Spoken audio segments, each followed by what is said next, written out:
ભાઈ સાહેબને વિનંતી કરું છું કે સારે માલ્યાર્પણ કરશે.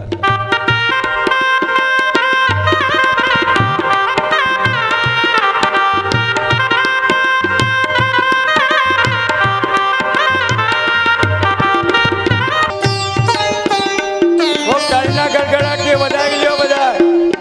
તાલીના ગડગડાટથી વધાવી લ્યો.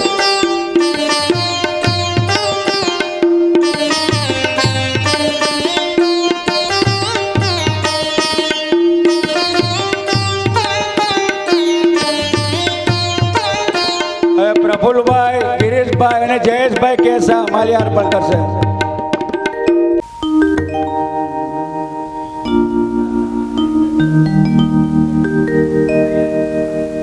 जन्माञ्जस्य यतोऽन्वयादितरतः चार्थे स्वविघ्नस्वराट् तेने ब्रह्मरदाय आदिकवये मह्यन्ति यस्सूरयः तेजो वारिमृदां यथा विनिमयो यत्र रतिसर्गो मृषा दाम्नां स्वेन सदा निरस्तकुहकं सत्यं परं धीमहि.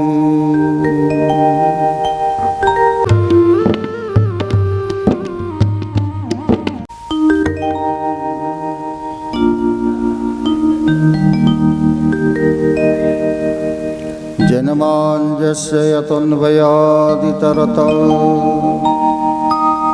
चार्थे स्वविघ्नस्वराट् तेने ब्रह्मरदाय आदिकवये मह्यन्ति यस्सूरयः तेजो वारिमृदां यथा विनिमयो यत्र रतिसर्गो मृषा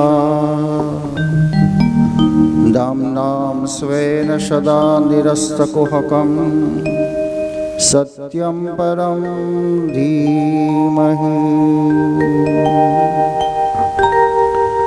यं प्रव्रजन्तमनुपेतमप्रेतकृत्यं द्वैपायनो विरहकातर्यार्जुहाव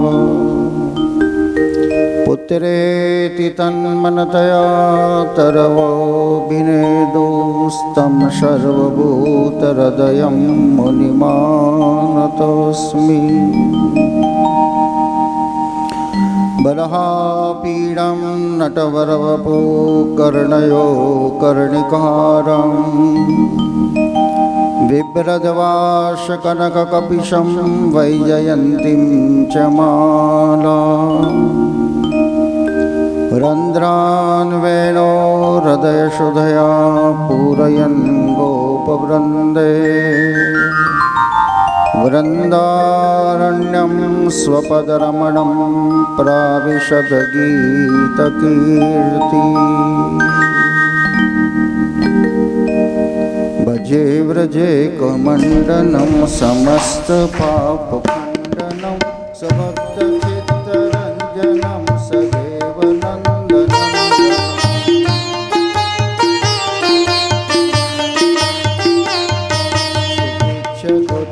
मस्तकं सुनादवेणुहस्तकम् अनङ्गरङ्गसागरं नमामि कृष्णनागरम् अनङ्गरङ्गसागरं नमामि कृष्णनागरम्.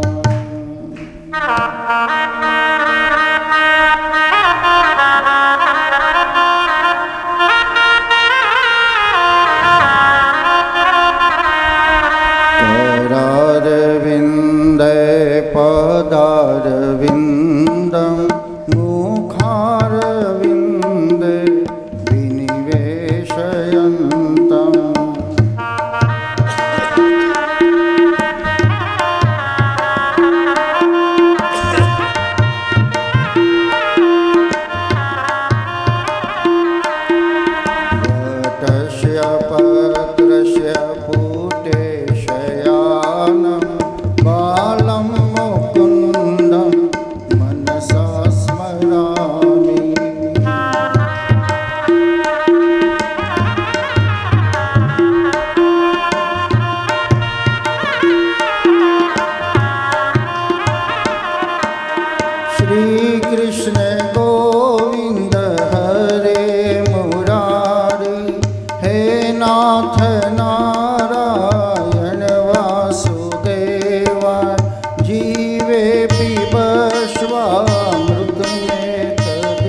समवाप्य योगं पुण्यानि नामानि पठन्ति नित्यं गोविन्द दामोदर माधवेति जीवे सदैवं भज सुन्दराणि नामानि कृष्णस्य मनोहर समस्त भक्ता त्रिविनाशनानि गोविन्द दामोदर माधवेति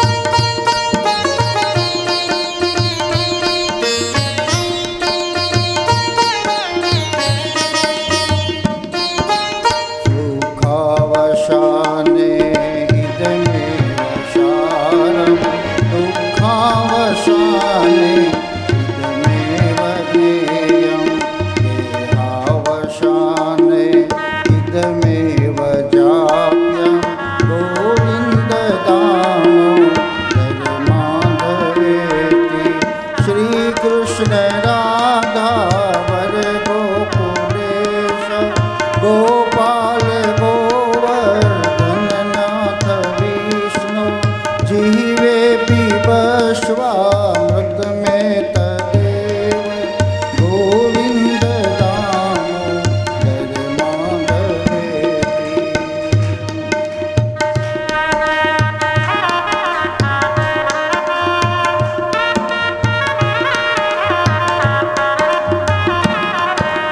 जीवे रसग्ने मधुर प्रिया त्वं सत्यं हितं त्वां परमं वदामि आवर्णयेथा मधुराक्षराणि गोविन्द दामोदर माधवेति त्वामेव याचे मम देहि जीवे समागते दण्डधरे कृतान्ते वक्तव्यमेवं मधुरं सौभक्त्या गोविन्द दामोदर माधवेति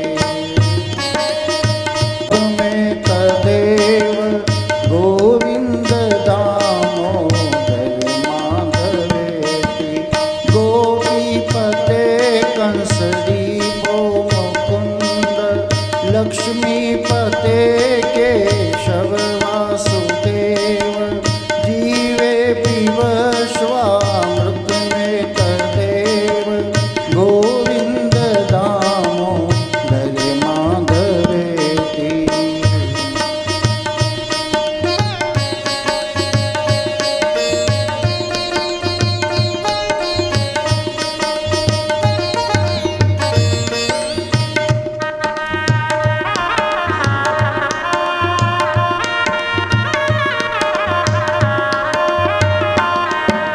श्री कृष्ण चैतन्य प्रभु नित्यानंदा श्री कृष्ण चैतन्य प्रभु नित्यानंदा हरे कृष्ण कृष्ण कृष्ण हरे हरे हरे कृष्ण कृष्ण कृष्ण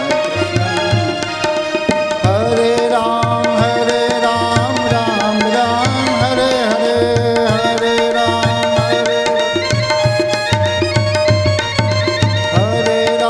हरे राम राम राम हरे हरे हरे राम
હરિ ઓમ હરિ ઓમ હરિ ઓમ હરિ ઓમ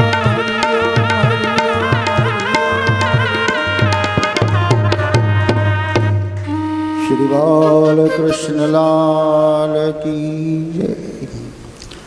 ઓમ ઇત્યેકાક્ષરમ બ્રહ્મ વ્યાહરમામનુસ્મરત ઓમકાર બિંદુષયુક્તમ નિત્યમ ધ્યાયંતિ યોગિના કામદમ મોક્ષદમ ચેવમ ઓમકારાય નમો નમઃ.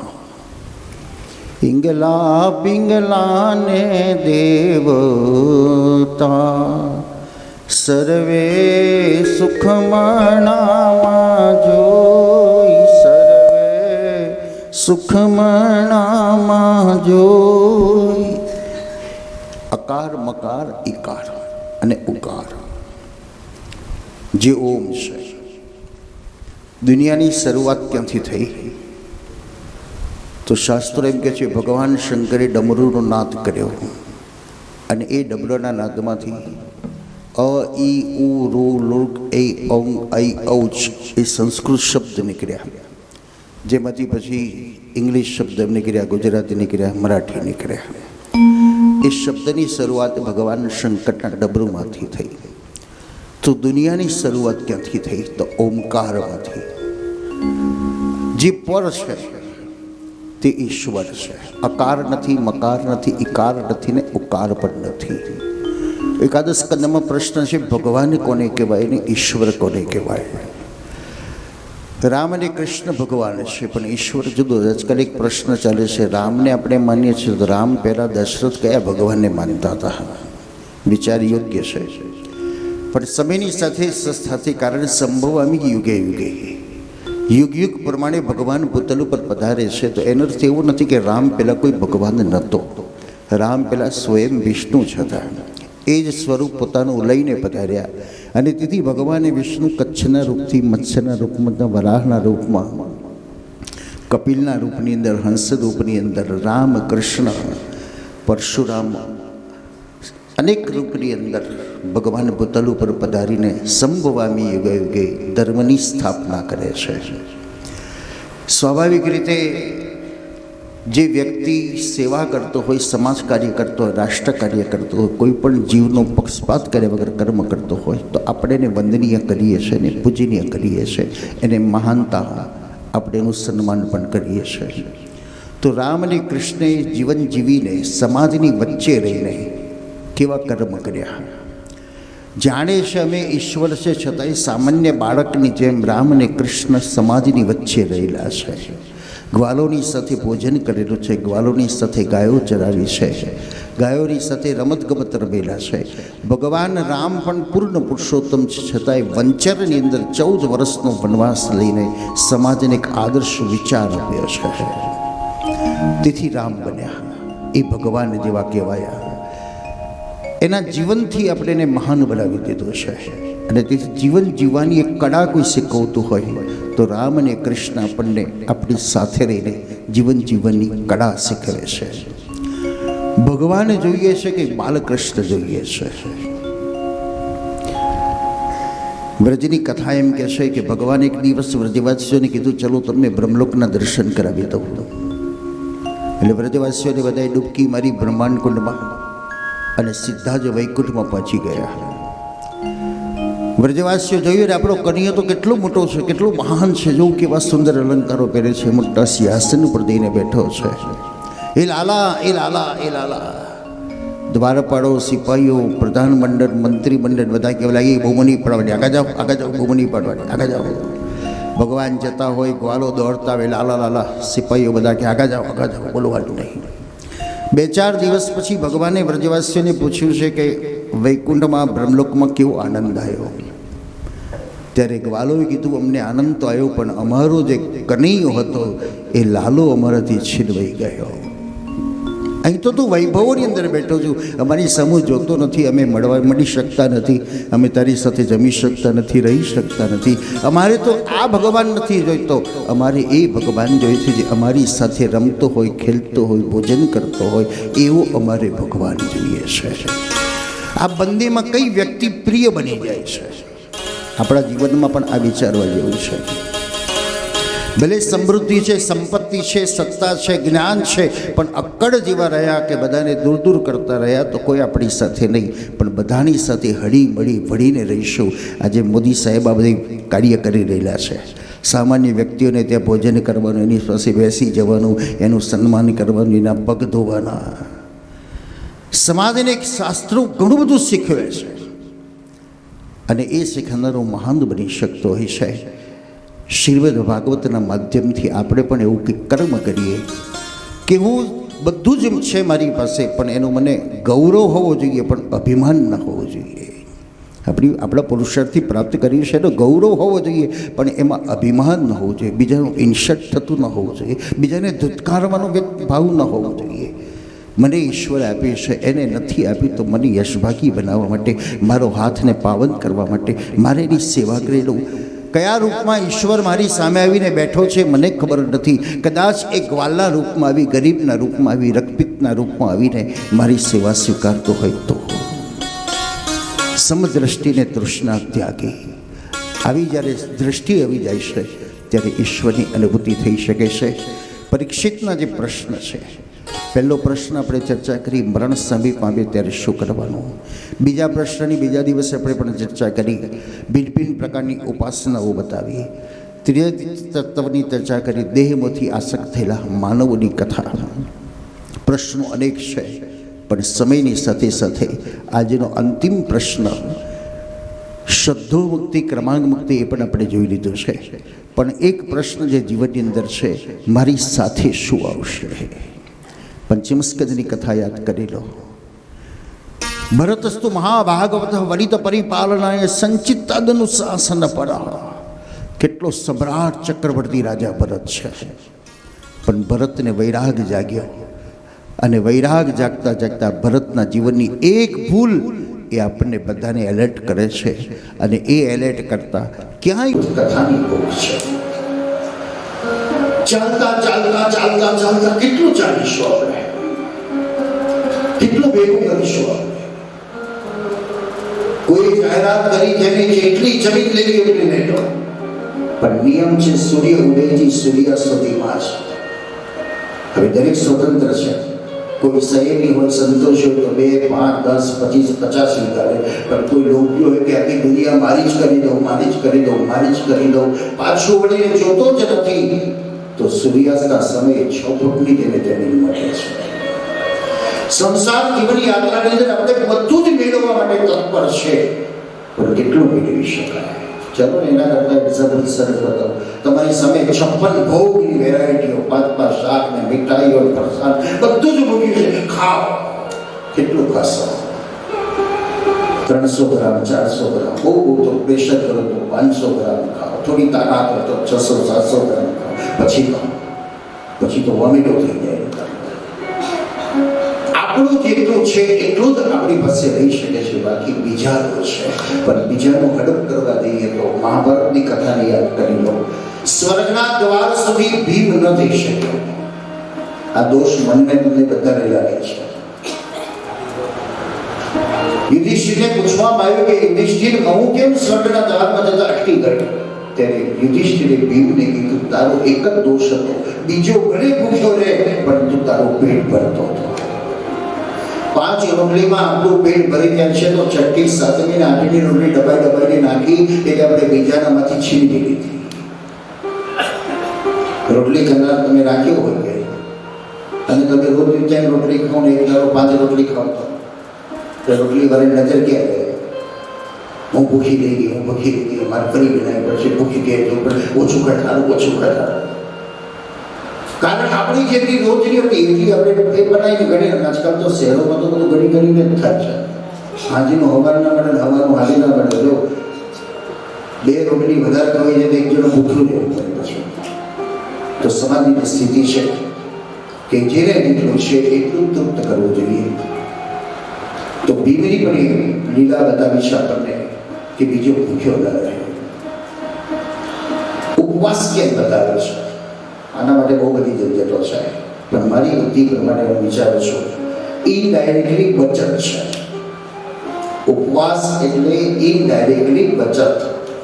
લોકોને ફોર્સથી કહેવા નથી પડતી ભાઈ તમે 500 ગ્રામ અનાજ આજે બચાવી દો, પણ ઋષિ મુનિએ સરસ બિફોરની ડાળી દીધી, એકાદશી કરો એટલે વૈકુંઠમાં જશો, ના મળશે, ના મળશે, ના મળશે. એક દિવસનું 500 લેખે અનાજ બચે તો લાખો ને કરોડો માણસો ઉપવાસ કરે તો કેટલું અનાજ બચે છે. અને આ ઉપવાસ દરેક ધર્મની અંદર બતાવ્યા. ઇનડાયરેક્ટલી સમાજની બચત બતાવી છે, આગળની બચત છે. એક્ઝામ્પલ દ્વારા બતાવું કે બહેનો ગામડામાં બહેનો પીપળા ભરીને ઘરમાં ચોખા રાખતા હતા, પણ કોઈ બહેનનો સ્વભાવ એવો પસંદ હોય એટલે રોજ એક વાટકી ચોખા કરે, એમાંથી ચપટી ચોખા ખાલી ડબ્બામાં નાખે. હવે રોજનો ક્રમ છે. વર્ષ આખરે મહેમાનોની અવરજવર વધારે થઈ અને અગમચેતી બહેનો છે.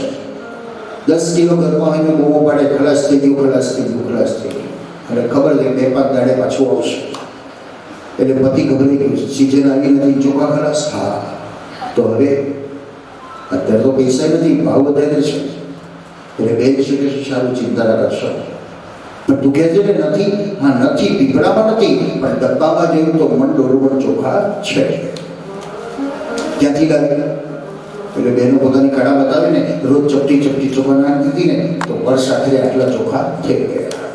આ તમારી એક બચત છે. એક ચપટી ચોખા કાઢો તો એમાં કોઈ ભૂખ્યો નથી રહેતો, પણ એક ચપટી કરતા વર્ષે મન ડોરવણ ચોખા જે જમા થાય છે.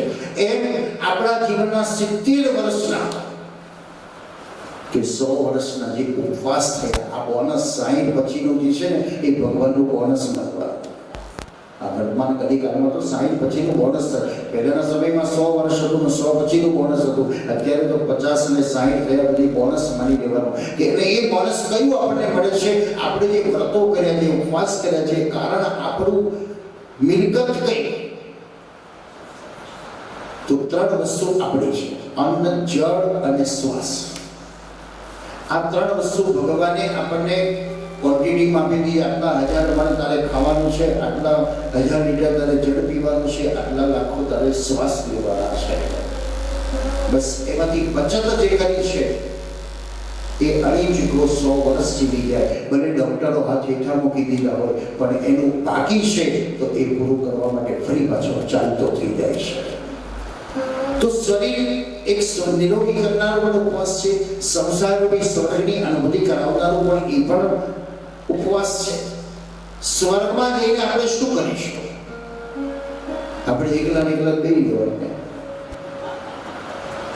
પણ સંસારમાં આલસ બાળકના અનેક લોકો આપણી સાથે સહયોગ.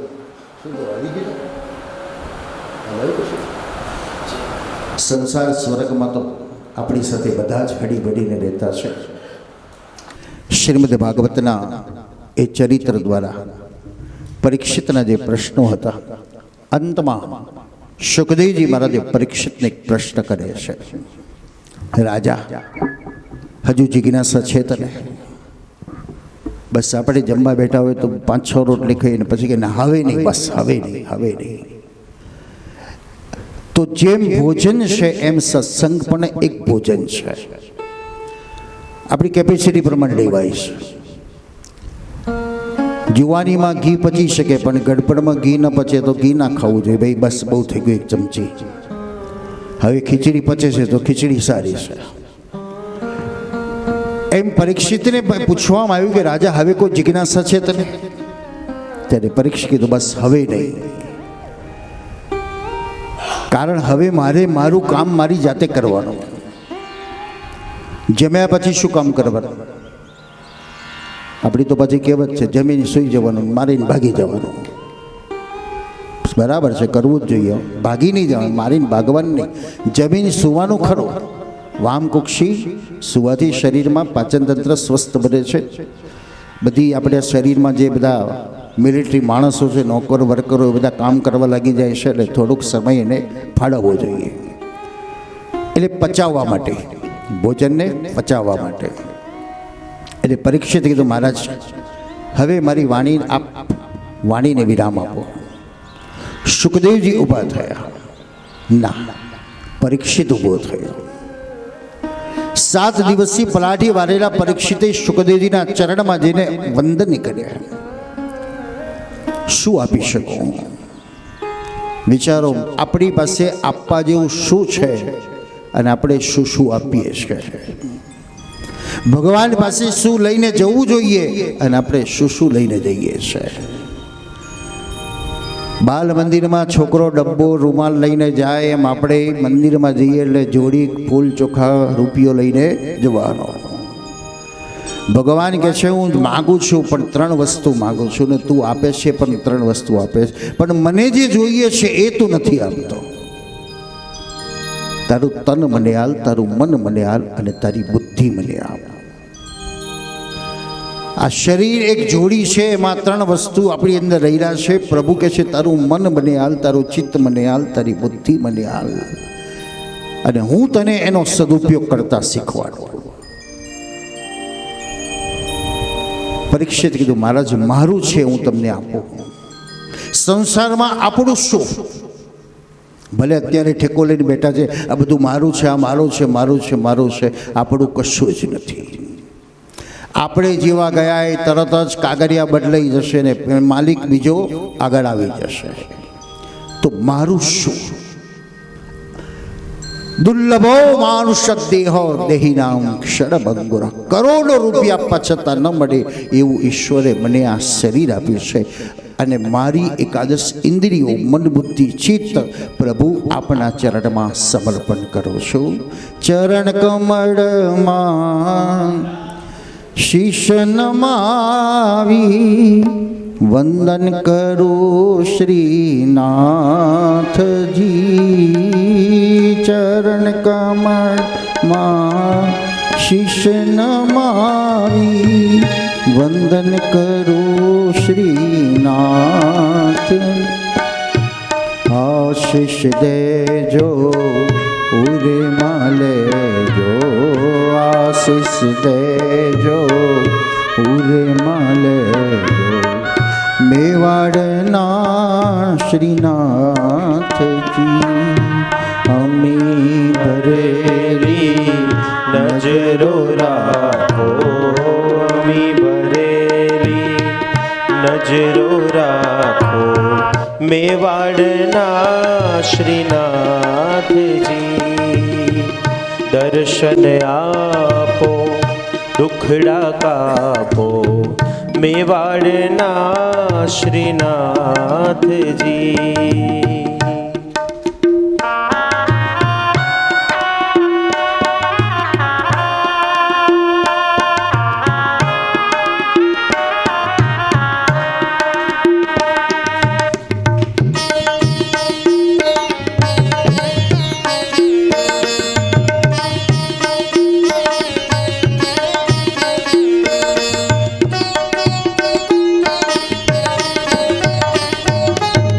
તમારા ભરોસે જીવન નૈયા હાકી રહ્યા શ્રીનાથજી. તમારા ભરોસે જીવન નૈયા હાકી રહ્યા શ્રીનાથજી. બની સુકાની પાર ઉતારો, બની સુકાની પાર ઉતારો. મેવાડના શ્રીનાથજી અમી ભરેલી હૈ નજરો રાખો.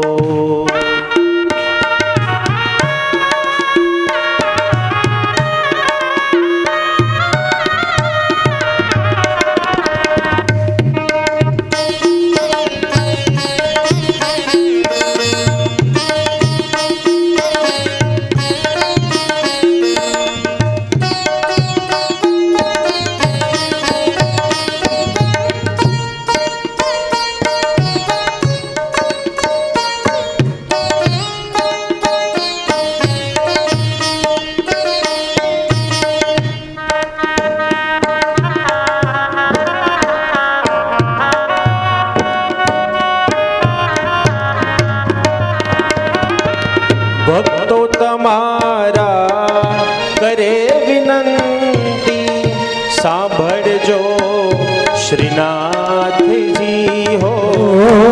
ભક્તો તમારા કર વિનંતી સાંભળજો શ્રીનાથજી ભક્તો તમારા કરે વિનંતી સાંભળજો શ્રીનાથજી ભક્તો તમારા કરે વિનંતી સાંભળજો શ્રીનાથજી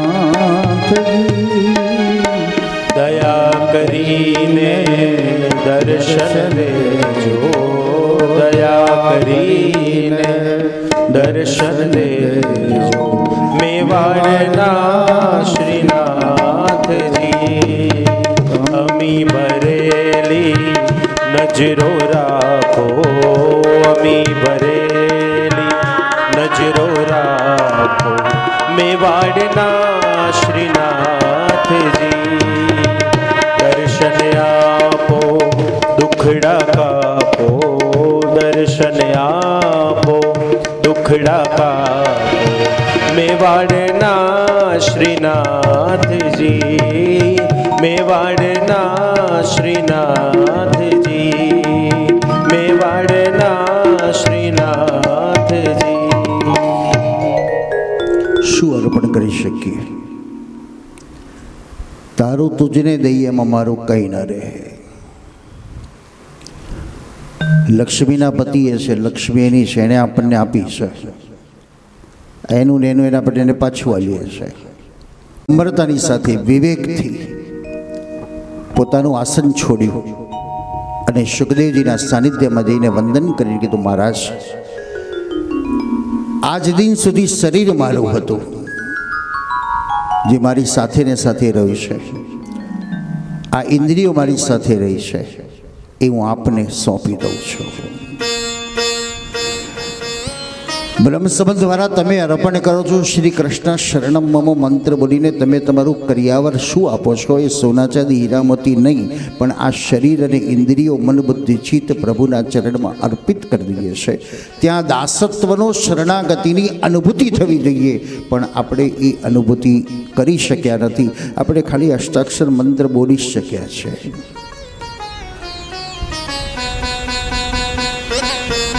બહુ સરસ ગઈકાલે એક વિડીયો મેં જોઈ હતી. એક બતકને સ્કૂટરની પાછળ બાંધીને સ્કૂટર ઊભું છે ને બીજું એનું બતક એનો સાથી એની જોડે આવીને વાલ કરે છે. એની ભાષામાં એ કેટલું વ્યક્ત કરતું હશે. એક કુકડો મરેલો છે ને બીજો કુકડો એની પાસે આવીને એને વાલ કરતો હોય, વાતો કરવા જતો હોય. એક વાંદડો મરેલો છે ને એનું બચ્ચું એની જોડે જઈને બાથમાં જઈને સૂઈ જતું હોય, બેસતું હોય, પકડીને વળગી રહેતું હોય. જીવનની જે સ્થિતિઓ છે જોયા પછી ક્યારેક ક્યારેક હૃદયમાં ફિલિંગ થવું જોઈએ. અમુક વસ્તુઓ ઘણી સારી હોય છે જે આપણે પ્રેક્ટિકલ જોઈ શકતા નથી, પણ આ વિડીયો દ્વારા પણ આપણના હૃદયની અંદર એક નવું ચેન્જીસ લાવી દે છે. એમ પરીક્ષિત આજે શુકદેવજીના સાનિધ્યમાં પોતાના જીવનનું સમર્પિત કરી દીધું. વરસાદ પડતો હોય ત્યારે પક્ષી પોતાના બચ્ચાનું જતન કેવી રીતે કરતા હશે? પોતાની પાંખો પોરી કરી દેશે. એ વરસાદ બરફના કરા પોતે જીરી લે. એક ગાય ભર બપોરે તાપમાં ચાલતી નાના બચ્ચાને લઈને જતી હતી ને બચ્ચું થાકી ગયું અને રસ્તા વચ્ચે ધીકતા તાપમાં બેસી ગયું. માયને ઊભી કરી શકતી નથી, પણ માં તાપમાં ઊભી રહીને બચ્ચા ઉપર છાંયડો જરૂર આપ્યો છે. આ શરણાગતિ. કારણ માને ખબર છે મારું બચ્ચું મારે આશ્રિત છે, એનું રક્ષણ જતન કરવું એ મારી ફરજ છે.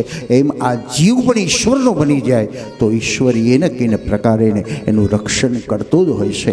અને એ શરણાગતિના અનુભવ દ્વારા ક્યારેક ક્યારેક કરી લેવાની જરૂર છે કે તમારે તકલીફમાં મુસીબતમાં તમારી પાસે નથી, પણ ઈશ્વર કંઈક ને કંઈક રસ્તો કરી આપશે, કોકને મોકલી દેશે અને તમારા કામ પૂરા કરેલા છે. એ આપણા જીવનના 70 વર્ષના અનુભવમાં તો કંઈક તો એવા અનુભવ થયેલા છે. કે કશું જ નહોતું મારી પાસે ને પ્રસંગો પૂરા કરવાના હતા. તે પ્રસંગો કેવી રીતે થઈ ગયા હતા, એ કામ કેવી રીતે પૂરું થયું હતું, તો ઈશ્વરની કૃપા છે. એને યાદ કરેલા અને આપણને આવીને કામ કરી ગયેલો છે. તો આગામી દિવસોમાં પણ એટલી નિષ્ઠા છે તો ઈશ્વર આપણું કામ કરવાનો છે. પરીક્ષિતે શરણાગતિ લીધી. હવે સુખદેવજીએ પલાઠી છોડી દીધી. નથી પરીક્ષિતને સુખદેવજીમાં આસક્તિ થઈ કે નથી સુખદેવજીને પરીક્ષિતમાં આસક્તિ થઈ. તમે હોટલમાં 15 દિવસ લક્ઝરિયસ લાઈફમાં રહ્યા, તમે પણ આસક્તિ થાય છે ખરી કે લાઈને હજુ મહિનો રહી જાઓ, બીજો 2 મહિના રહી જાઓ. પણ પરીક્ષિતને થોડુંક મનમાં દ્વિધા થઈ છે. એટલે સુખદેવજી એક દ્રષ્ટાંત આપેલું છે કે એક દિવસ એક રાજા જંગલમાં શિકાર કરવા ગયો ને શિકાર કરતા કરતા રસ્તામાં ભૂલો પડી ગયો ને ભૂલો પડતા ઘોર જંગલમાં જતો રહ્યો. રાત પડવા આવી, ચારે બાજુ વાઘ સિંહની ગર્જનાઓ થવા લાગી અને રાજા ભયભીત બની ગયો. આજની રાત ક્યાંક રહેવાની સગવડ થઈ જાય શોધવા લાગ્યો. શોધતો શોધતો નજરે ગઈ, એક ખૂણામાં એક દીવો પ્રજ્વલિત થયેલી એક ઝૂંપડી દેખાઈ.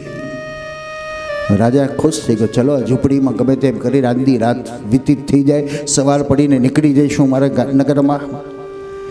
રાજા જેવો ઝૂંપડીમાં પ્રવેશ કરે છે તો ચારે બાજુ દુર્ગંધ દુર્ગંધ દુર્ગંધ.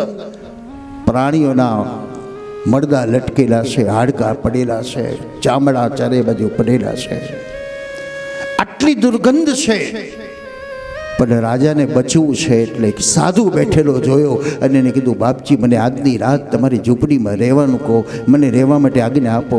સાધુ કીધું, કોઈનો ભરોસો નથી, તું જ્યાંથી આગળ જતો રહે. હું કોઈને રાખતો જ નથી, જતો રહીથી જતો. પેલો કાલાવાલા કરવા લાગ્યો, કગરવા લાગ્યો, મહારાજ અરે આટલી દુર્ગંધમાં તું નહીં રહી શકો. અરે ગમે તેમ કરીને નાક બંધ કરીને પડ્યો રહીશ, પણ મને આજની રાત તમારી ઝૂંપડીમાં રહેવા દો, રહેવા દો, રહેવા દો. સાધુ કીધું, સવાર થઈને જતો રહીશ ને? હા, ગંદવાડામાં કોણ પડ્યો રહેવાનો છે?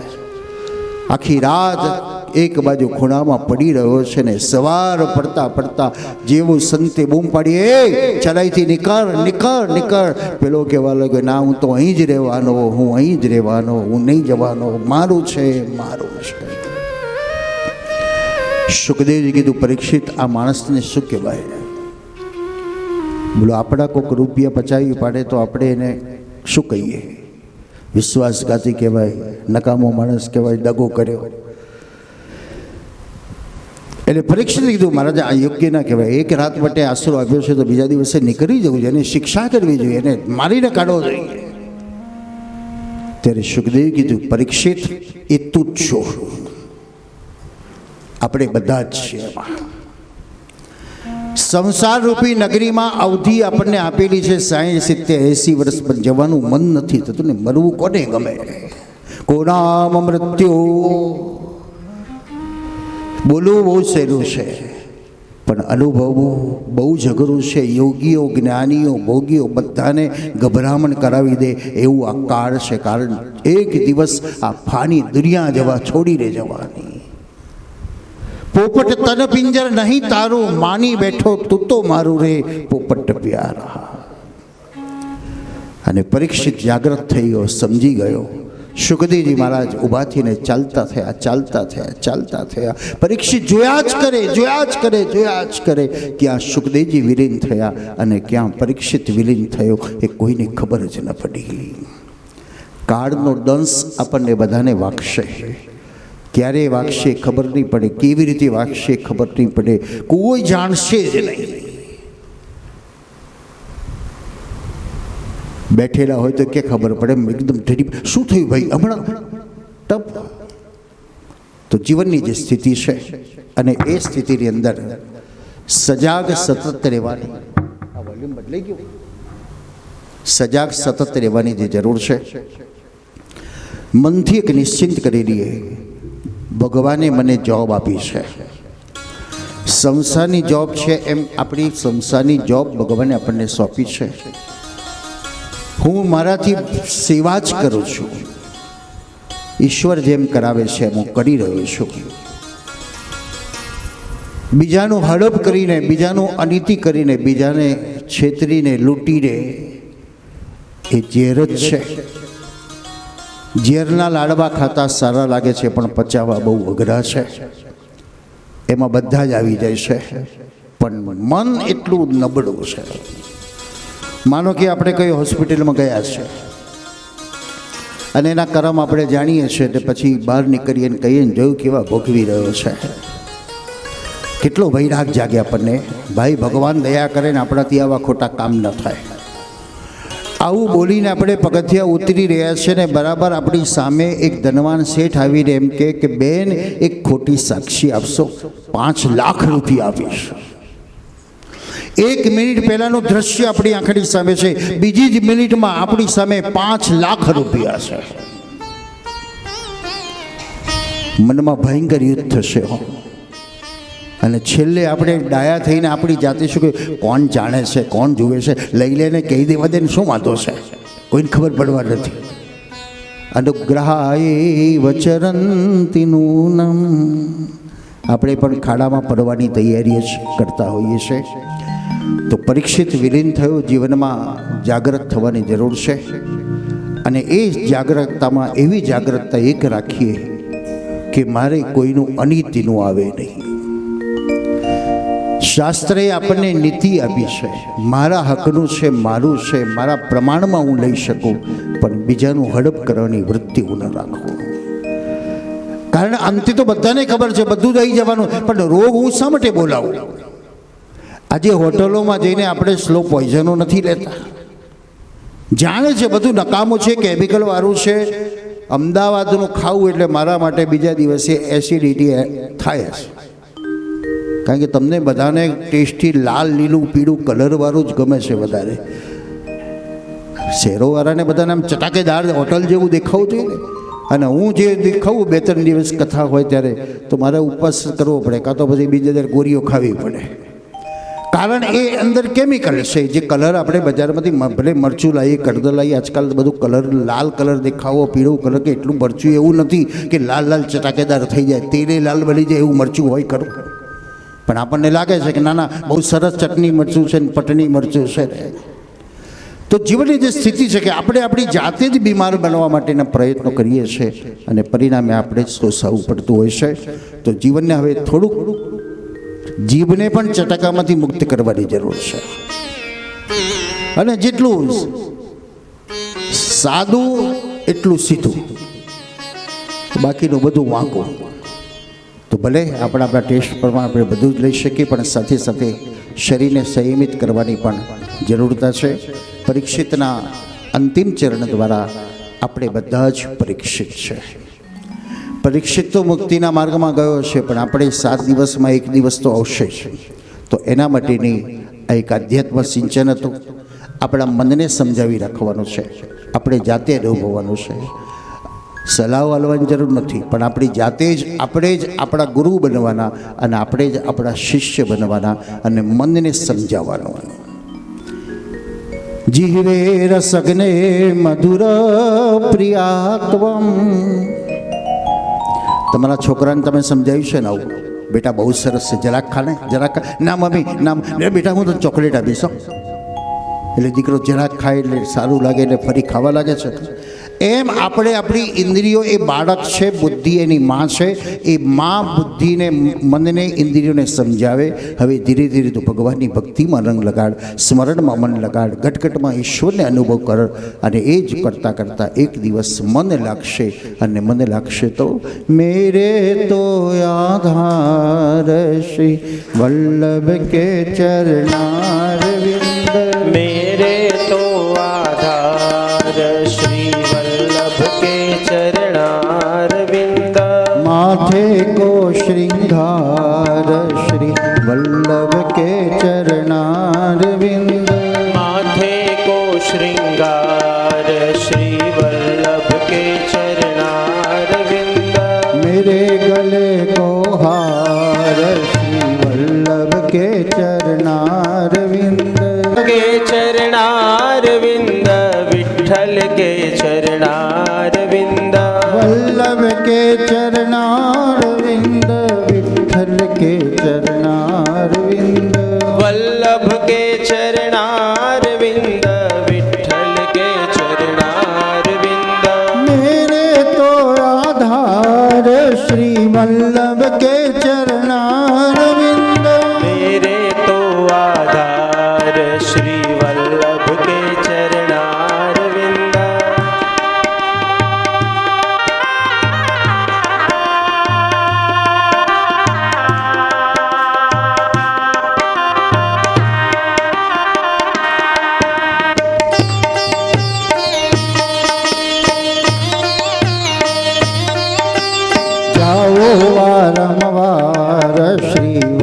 वल्लभ के चरणारविंद जाऊं वारंवार श्री वल्लभ के चरणारविंद गाओ वारंवार श्री वल्लभ के चरणारविंद गाऊं वारंवार श्री वल्लभ के चरणारविंद मीलाय परंपार श्री वल्लभ के चरणारविंद लीला परंपार श्री वल्लभ के चरणारविंद वल्लभ के चरणारविंद विठ्ठल के चरणारविंद वल्लभ के चरणारविंद विठ्ठल के चरणारविंद वल्लभ के चरणारविंद विठ्ठल के चरणारविंद वल्लभ के चरणारविंद विठ्ठल के चरणारविंद मेरे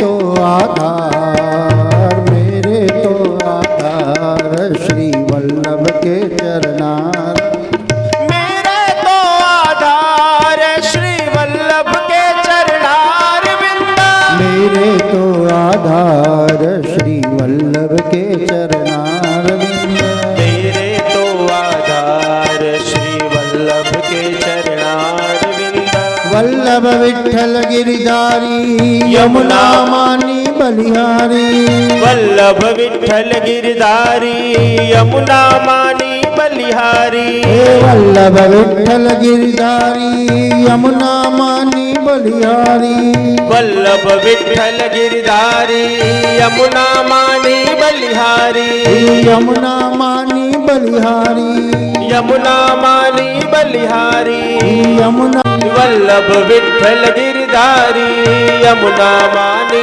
बलिहारी यमुना मानी बलिहारी वल्लभ विठ्ठल गिरधारी मेरे तो आधार श्री वल्लभ के चरणारविंद मेरे तो आधार श्री वल्लभ के चरणारविंद मेरे तो आधार श्री वल्लभ के चरणारविंद मेरे तो आधार श्री वल्लभ के चरणारविंद मेरे तो आधार श्री वल्लभ के चरणारविंद मेरे तो आधार श्री वल्लभ के चरणारविंद श्री कृष्ण शरणं मम श्री कृष्ण शरणं मम श्री कृष्ण शरणं मम श्री कृष्ण शरणं मम श्री कृष्ण शरणं मम श्री कृष्ण शरणं मम श्री कृष्ण शरणं मम श्री कृष्ण शरणं मम हरता फरता एक जना श्री कृष्ण शरणं मम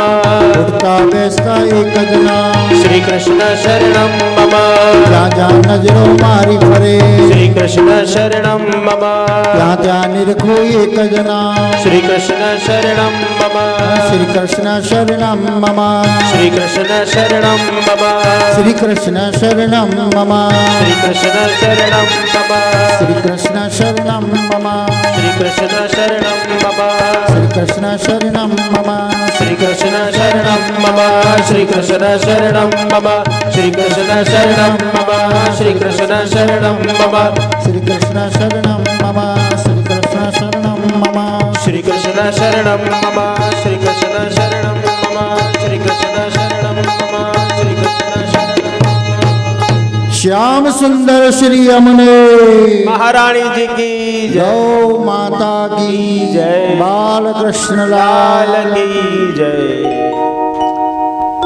આજના એટલે આ 5 દિવસની જે શિબિર કૃષ્ણાશ્રય આશ્રમ યુટ્યુબ ઉપર આવતીકાલથી મૂકવાની શરૂઆત થશે એટલે આપના પરિવારજનોને આપના ગ્રુપમાં પણ એને શેર સબસ્ક્રાઈબ અને લાઈક કરાવજો અને આપનો આ અનુભવ એમને બતાવજો કે ભાઈ જો અમે શિબિરમાં ગયા હતા અને શિબિરમાં કેવી રીતે અમે આનંદ અનુભૂતિ કરી છે તો કૃષ્ણાશ્રય આશ્રમ યુટ્યુબ પર આપ સર્ચ કરશો એટલે કૃષ્ણાશ્રય આશ્રમ આવશે અને એમાં આપને સબસ્ક્રાઈબ કરી કે જેથી અવારનવાર અપડેટ થતી પ્રોગ્રામોની પણ આપને એ જોવા મળશે બીજું નિત્ય જેને દર્શનની ઈચ્છા છે કૃષ્ણાશ્રય આશ્રમમાં શ્રી યમુનાજીના દર્શન રોજ કરવા હોય અને આશ્રમની માહિતીઓને અપડેટ કરવી હોય તો એ પોતાનો વોટ્સઅપ નંબર આપશે તો એને વોટ્સઅપમાં રોજે રોજ દર્શન મોકલવામાં આવશે એ બીજા કોઈ તમને ડિસ્ટર્બ નહીં કરે, એટલે ડાયરેક્ટ આશ્રમના જ ખાલી મેસેજ તમને પ્રાપ્ત થશે, બીજી કોઈ વ્યક્તિના તમને નહીં મળે.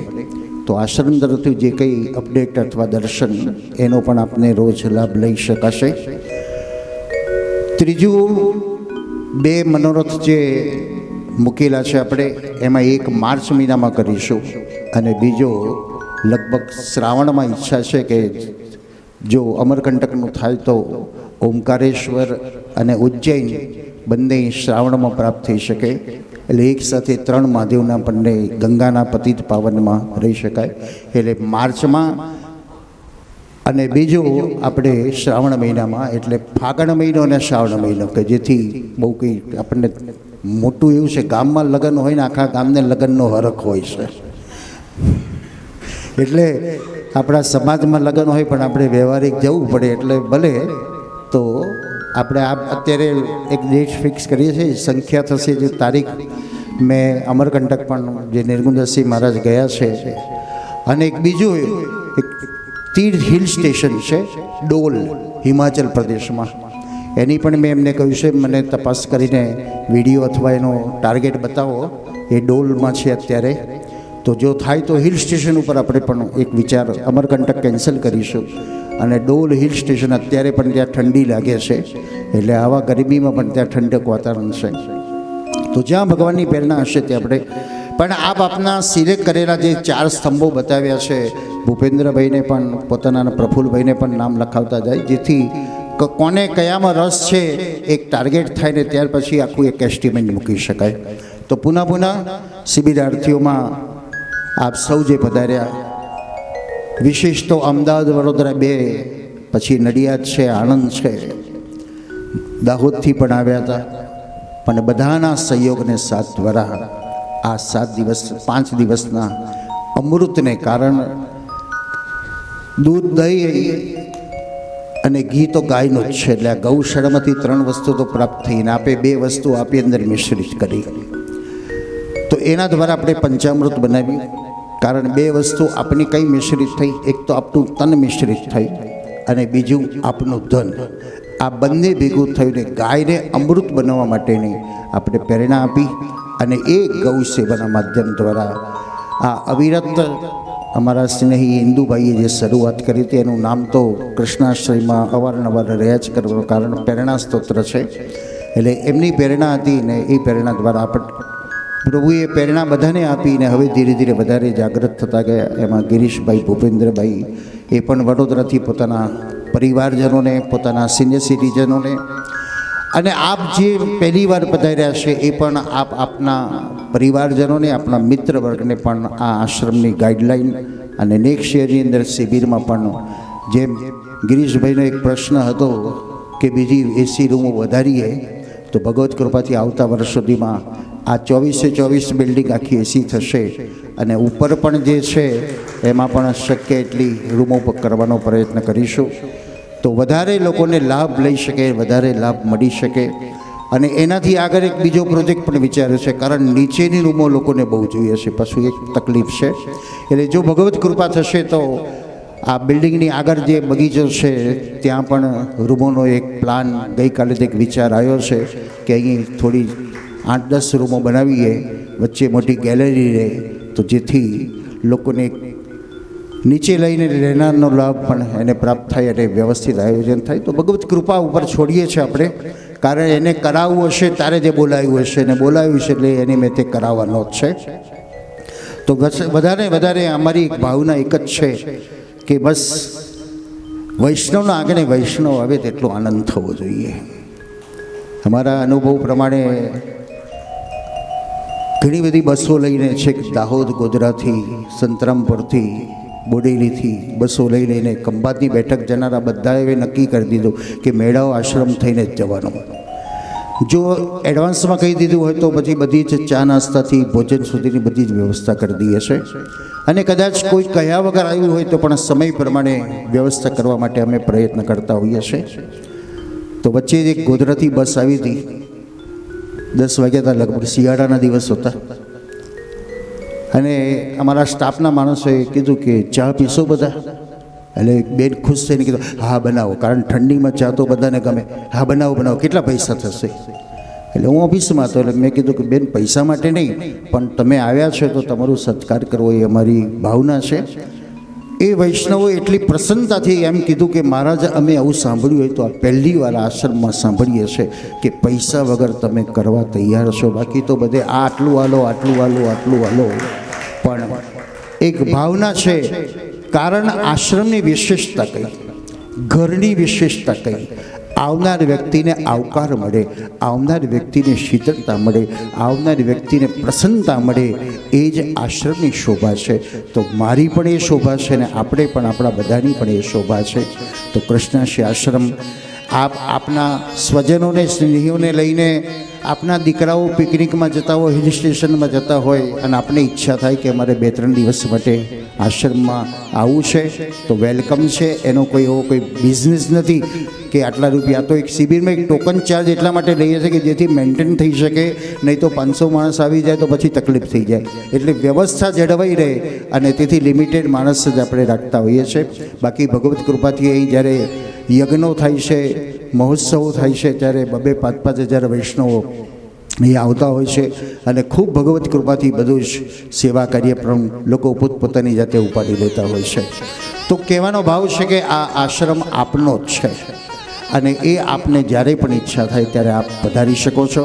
આપ આપના પરિચિતને પણ આ આશ્રમની માહિતી પણ આપીને એને ગાઈડલાઈન આપી શકો. કારણ ઘણા લોકોને દાન કરવું છે પણ ક્યાં કરવું એ કન્ફ્યુઝ હોય છે. કારણ વર્તમાન પરિસ્થિતિમાં જે વિકટતાઓને તકલીફો થતી હોય છે એટલે બધા જ વિચારતા હોય છે કે આપણી સંપત્તિનો સદુપયોગ ક્યાં થાય.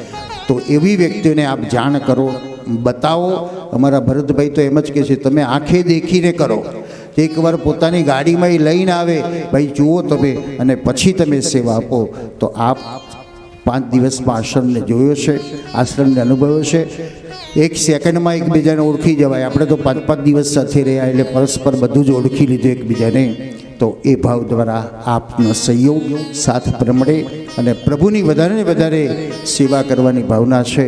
અને એ ગાયોની સેવા થાય. વિશિષ્ટતા તો ગાયોની સેવા તો બધી જ છે. ગઈકાલે આપણે સેવા જ કરી, નોટબુક વિતરણની, દરરોજ બાળકોને ભોજન કરવાની, એ બધી સેવાઓ તો ચાલે જ છે. પણ આ એક એવી કે ઈશ્વરનું પ્રિય છે, જગતની માં કહેવાય છે, ત્રિગુણાત્મક શક્તિ કહેવાય છે. ને હાલતું ચાલતું એક મંદિર કહો તો એ ગાય છે.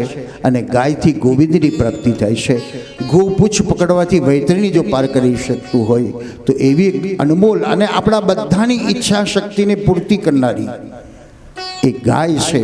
અને ગાય થકી જ બધું છે. જો દુનિયામાં ગાય ગીતાને ગાયત્રી જ્યારે લુપ્ત થઈ ત્યારે દુનિયા પણ લુપ્ત થશે. તો આપણાથી શક્તિ પ્રમાણે એકને પકડીએ અને એ ગાય છે.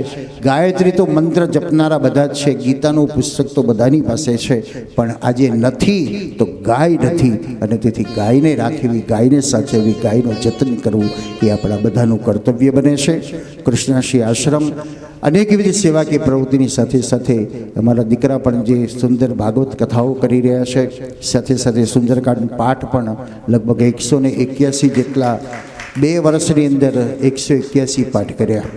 ગત વર્ષે અમે લંડનમાં હતા ત્યારે લંડનમાં પણ એટલો બધા સુંદરકાંડનો ભાવ જાગ્યો લોકોને કે અમે 25 દિવસ સુધી પ્રોગ્રામ કર્યા, એમાં 10 તો સુંદરકાંડના પાઠ જ થયા હતા. તો એવી એક સુંદર એનો કંઠ પણ ભગવાને આપ્યો છે. ભાગવતની સાથે એનું જીવન રસમય એટલું જે પોતાની વાણીને લગાવી શક્યો છે. તો એ સેવા ભાવની અંદર આપને આપણા પરિવારમાં પણ, આપણા સ્વજનોમાં કે આપણા મિત્ર વર્ગમાં કે આપણા સમાજના માધ્યમથી પણ ભાગવત કથા કરવાની ઈચ્છા થાય. આપના બજેટમાં, કારણ આજે ભાગવત એક મોટો વિક્રય બની ગયો છે. આટલા લાખ લોકો ગભરાય છે. આજે ભાગવત કરાવ્યું એ પણ લોકો પાછા પડે છે. કારણ ભાઈ લોકોએ મોઢું બતાવ્યું છે 25 લાખ 50 લાખ કરોડ રૂપિયા, પણ ભાગવત એટલા ખર્ચાની જરૂર નથી. આપણે આપણા બજેટમાં પણ કથા થઈ શકે. અમારો જે સિદ્ધાંત છે, ભાગવતને વેચવો નહીં અને કોઈની પાસે માગવું નહીં. આ 2 વિચાર પ્રમાણે ચાલીએ છીએ. ભગવાન કાર્ય કરી રહેલો છે. એટલે ભાગવતની પણ જે કોઈને આપને ઈચ્છા હોય તો એક સાથે બે સેવા થશે. તમારું જે કંઈ દ્રવ્ય છે ગાયોની સેવામાં વપરાશે અને મનોરથ ભાગવતનો પણ પૂર્ણ થશે. તો એના માટે પણ આપ અમારો સંપર્ક કરી શકો છો. પુનઃ સર્વ શિબિરાર્થીનો ખૂબ ખૂબ આભાર કે ફરી પાછા આવતા વર્ષે ભેગા થઈએ અને ભગવદ્ ગુણાનુવાદ ગાઈએ. સર્વને ધન્યતા, પ્રસન્નતા, ગાયો શ્રી યમુનાજીના આશીર્વાદો પ્રદાન થાય અને એ પ્રદાન થતાં આપણા પરિવારો પણ હરતા ફરતા ખીલતા રહે. આજે ઘેર જશો એટલે બડાપો નહીં આવે. પ્રભુ 2 દિવસથી કહે છે ને ઘેર જશો એટલે બડાપો આવશે. બડાપો નહીં આવે. આજે ઘેર જશો તો તમારા છોકરા વહુઓ ખુશ થઈ જશે. બાયા બાયા બાયા. નાના નાના હશે તો ખુશ થશે, મોટા થશે.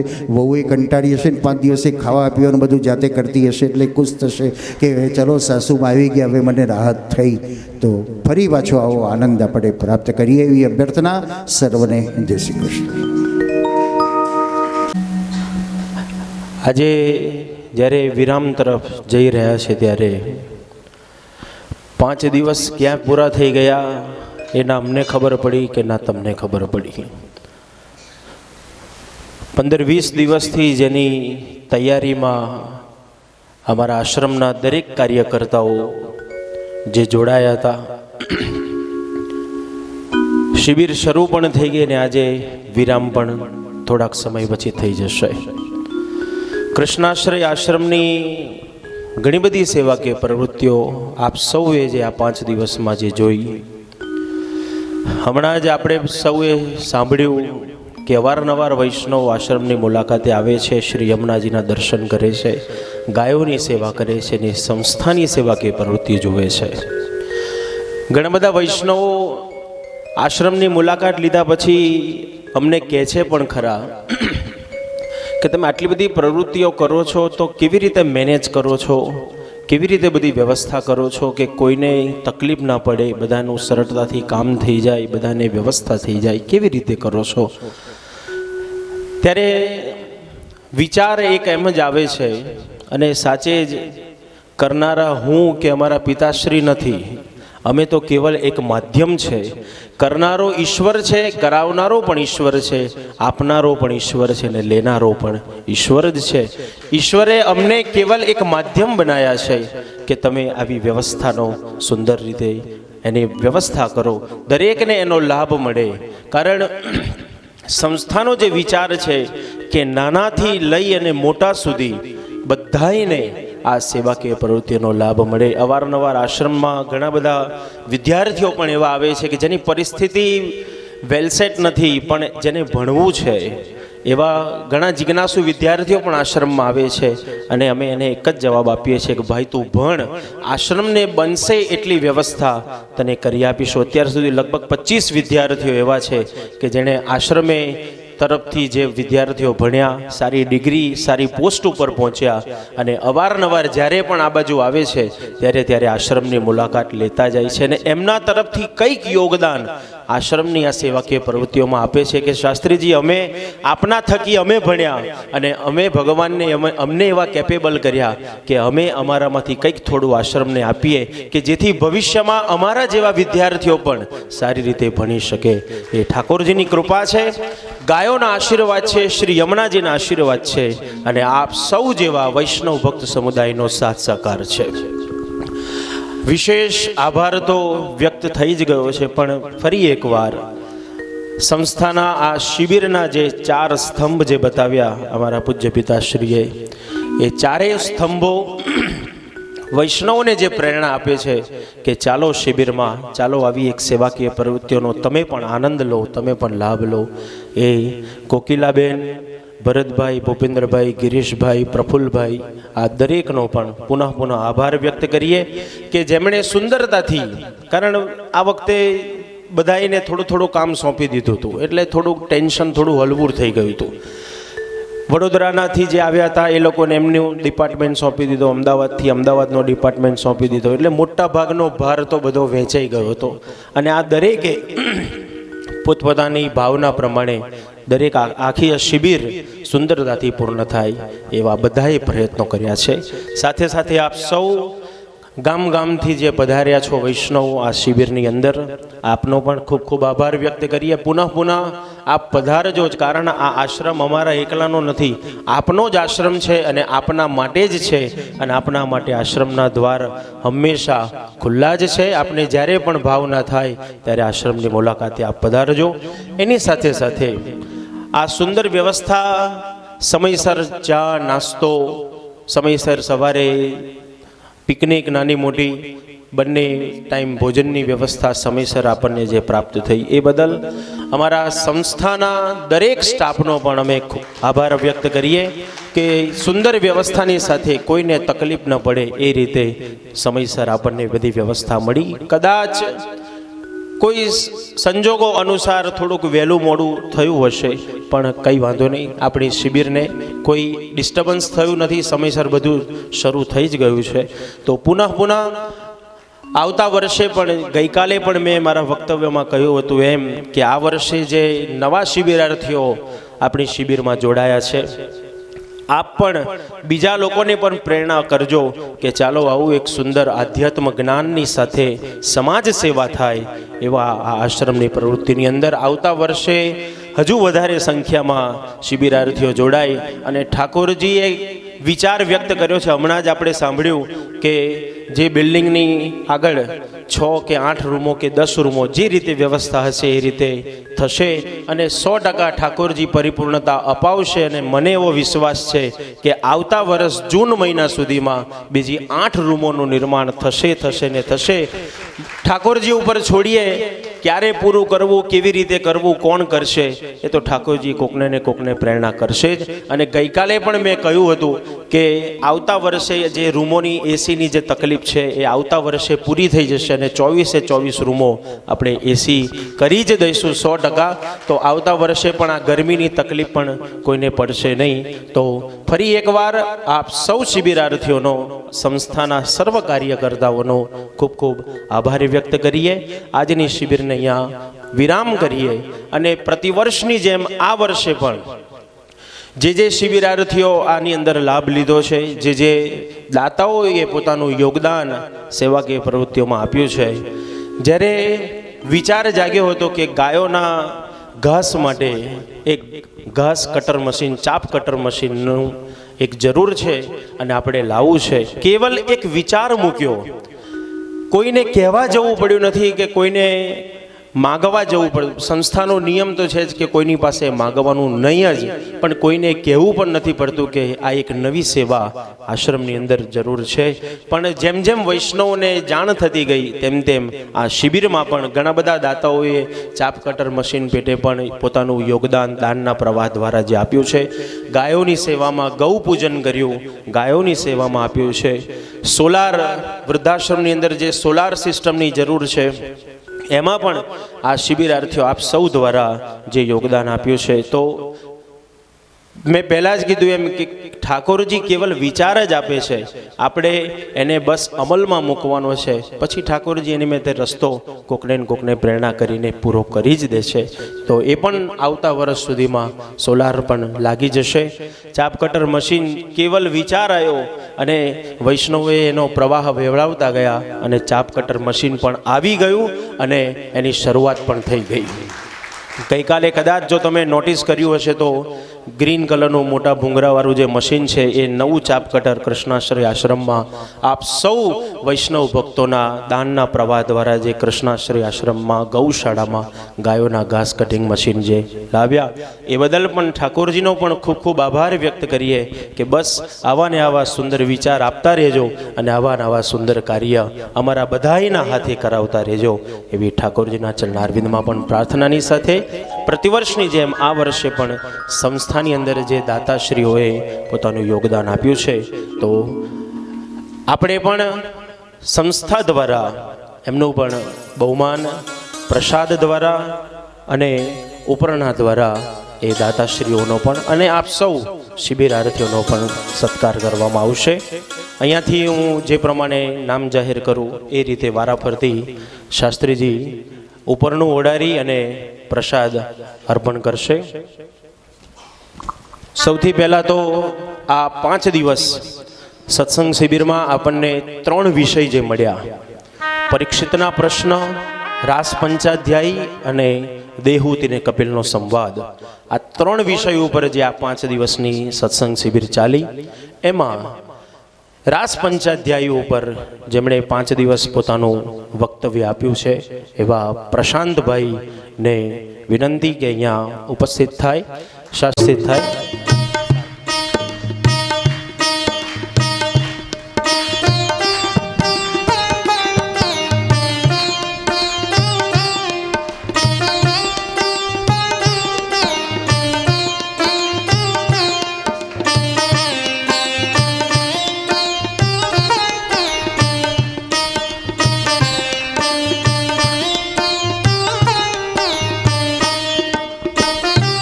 આટલી અદ્ભુત સેવાઓનું જે યજ્ઞ કાર્ય અહીંયા આપણા નિકટમાં જ થઈ રહ્યું છે એવો મને ખરેખર સ્વપ્ને પણ ખ્યાલ નહોતો કે સાચા અર્થમાં અહીં ગોકુળિયું વૃંદાવન અહીંયા નિર્માણ થઈ ગયું છે. અને એના સંસર્ગમાં આવવા માટે પ્રફુલ્લભાઈનો જેટલો આભાર માનું એટલો ઓછો છે.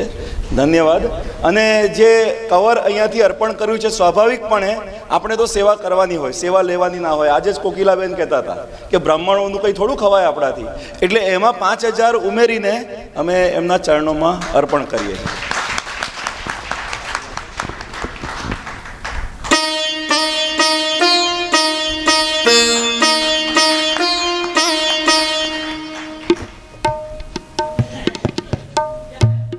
પ્રસાદ સ્વરૂપે શ્રી યમુનાજીની એક ચુંદડી, અહીંયાથી હું જે નામ જાહેર કરું એ વિશિષ્ટ જે દાતાઓ છે સંસ્થાના, એ વિશિષ્ટ દાતાઓને યમુનાજીના પ્રસાદ સ્વરૂપે એક ચુંદડી આશ્રમ તરફથી શાસ્ત્રીજી વિશિષ્ટ દાતાઓને અર્પણ કરે છે. તો અહીંયાથી જે પ્રમાણે નામ જાહેર કરવું એ અહીંયા વારાફરતી ઉપસ્થિત થાય. વીણાબેન શાહ, અમદાવાદ.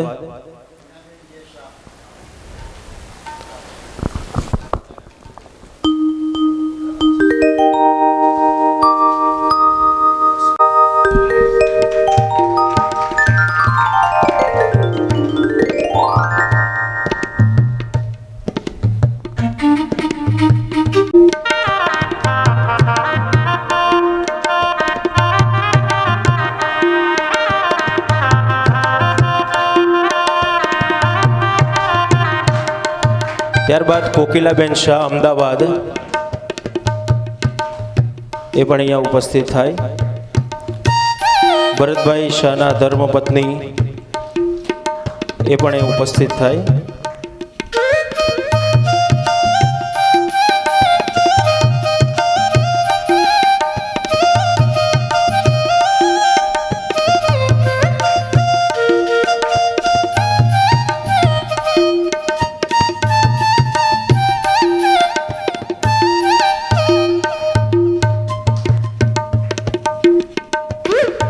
ઘેર જવું ગમતું નથી, મને નથી ગમતું, પણ શું કરવું, જવું તો પડે જ, બરાબર. પણ આ ગોકુળ કેવું છે, સવારમાં 6:30 વાગ્યા 5:30ના મોર બોલે છે, અને ગાયો અને ગોવાળના દર્શન થાય, અને પછી કનૈયો તો આપણે દર્શન દે જ. અને શાસ્ત્રીજી ગોસ્વામી આપણા એમની જેમ, પરીક્ષિતની જેમ એવા આપણને વચનામૃત આપે. આવો સરસ આખો દિવસ આનંદ મળે. ગોસાઈજી ના સ્વરૂપમાં દેખાય. આજે જે પાઘડી બાંધી છે તે તમને એમ જ દેખાય સાક્ષાત ગોસાઈજી છે, અને આપણને સેવાના સ્મરણનું જ કહે છે. જેટલું તમારાથી થાય એટલું કરો, અને અહીંયા આવીને આનંદ કરો, બીજું કશું નથી, બરાબર. અને મને તો ડૉક્ટર સાહેબ એમ કહે છે બીજું કશું નહીં, કંઈ કહે છે તારાથી થાય એટલી તું સેવા કરતી રહેજે.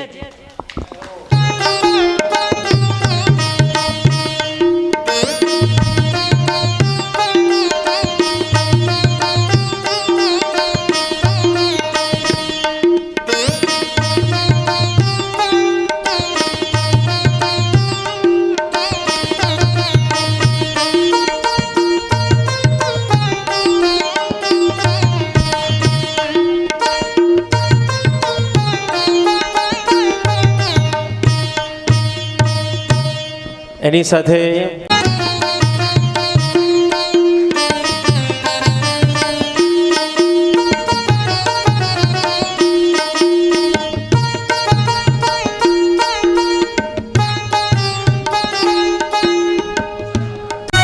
ત્યારબાદ ભૂપેન્દ્રભાઈ,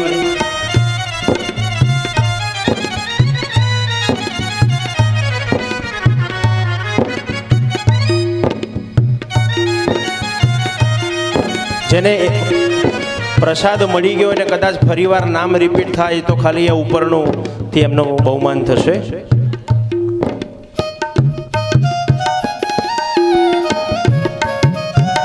ગિરીશચંદ્ર ઓ શાહ, ત્યાર પછી જ્યોતિકાબેન ગિરીશચંદ્ર શાહ, અર્પિત ગિરી, કૃણાલ ગિરીશચંદ્ર શાહ,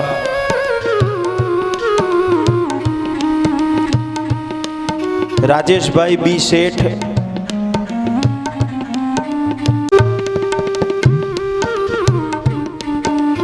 રજનીકાંત મોહનલાલ શાહ, કિશોરભાઈ નટવરલાલ શાહ,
નિજનાથ રે અંગો અંગ ભેટી સુખ ઉપજુ